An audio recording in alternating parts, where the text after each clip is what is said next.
नमस्कार, मैं हूं अंशुमान। क्रिप्टो काउंटर पर आपका स्वागत है। ईटीएफ में निकासी के बाद अब क्रिप्टो में तेजी थमी है और गिरावट लौट आई है। आज शाम 6 बजे बिटकॉइन करीब $90,000 पर टूट गया, बल्कि इससे कुछ थोड़ा नीचे था। पिछले 24 घंटों में 2% की गिरावट आई है और साल भर के मुकाबले करीब 8% नीचे है। जनवरी की शुरुआत में जो तेजी आई थी वो अब थमती हुई दिखाई दे रही है, क्योंकि स्पॉट बिटकॉइन से ईटीएफ में $243 मिलियन की शुद्ध निकासी दर्ज हुई है और अब $90,000 का सपोर्ट काफ़ी महत्वपूर्ण हो गया है। 94 और $95,000 पर अगला रेजिस्टेंस दिखाई दे रहा है।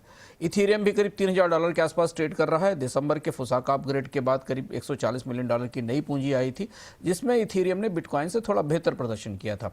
लेकिन आज दोपहर बाद यहाँ भी बिकवाली निकली। शाम 6 बजे करीब 2% की गिरावट दिख रही थी।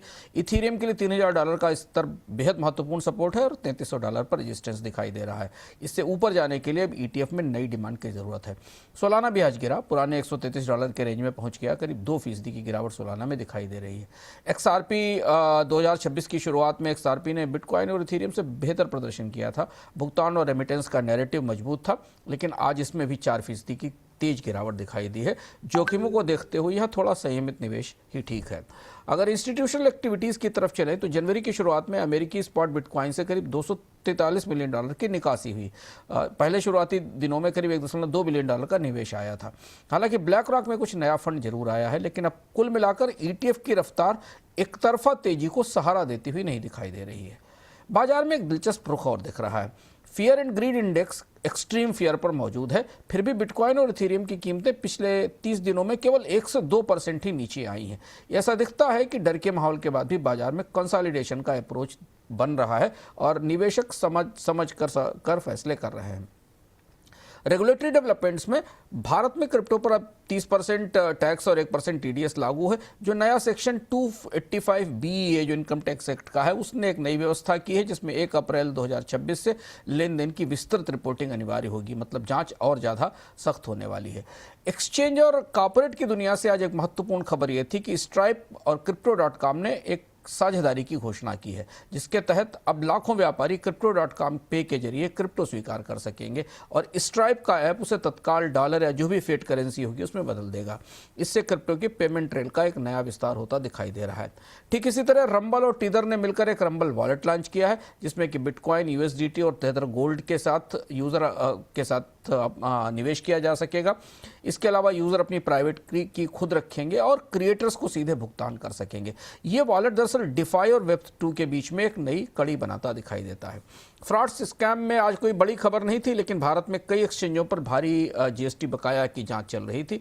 टीडीएस और नई रिपोर्टिंग के साथ अब एसआईपी से होने वाली कमाई पर भी गलत बताने पर टैक्स के मामले बन सकते हैं। ऐसा भारत के नए के इनकम टैक्स डिपार्टमेंट की तरफ से इशारा दिया गया है।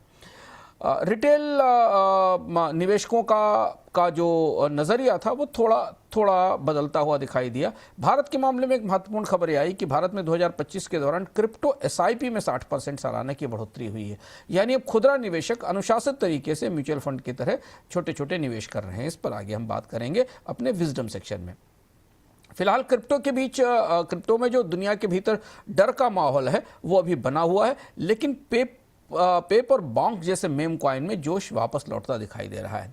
अगले 48 से 72 घंटों का आउटलुक कुछ इस तरीके का रहेगा। बिटकॉइन अगर $90,000 के ऊपर टिकता है तो फिर बाजार में आगे बढ़त की उम्मीद है, लेकिन अभी ये $90,000 से थोड़ा नीचे है। और अगर ये गिरावट बढ़ती है और ईटीएफ से निकासी बढ़ी तो फिर ये 80,000 के 85,000 तक की गिरावट सामने दिखाई दे सकती है।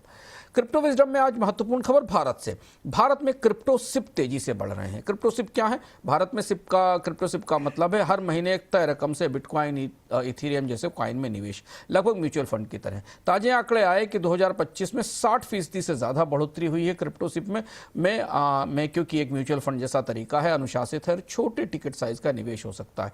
कॉइन डीसीएक्स पर करीब 5.7 लाख से ज़्यादा एसआईपी काम कर रहे हैं, जिसमें औसत रकम 100 से 500 रुपये महीने तक है। यानी बेहद छोटे निवेशक अब क्रिप्टो में निवेश कर रहे हैं। हालांकि ध्यान रहे कि एसआईपी हो या एक मुश्त मुनाफे पर 30% टैक्स और 1% टीडीएस वही रहेगा, तो और हर लेन देन की रिपोर्टिंग करनी होगी। तो भारत में क्रिप्टो म्यूचुअल फंड जैसा निवेश नहीं है, बल्कि यहाँ जोखिम ऊंचा है और ऊंचा टैक्स भी है।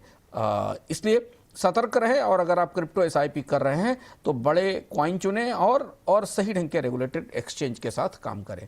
क्रिप्टो काउंटर में आज इतना ही, कल फिर लौटेंगे नए अपडेट्स के साथ।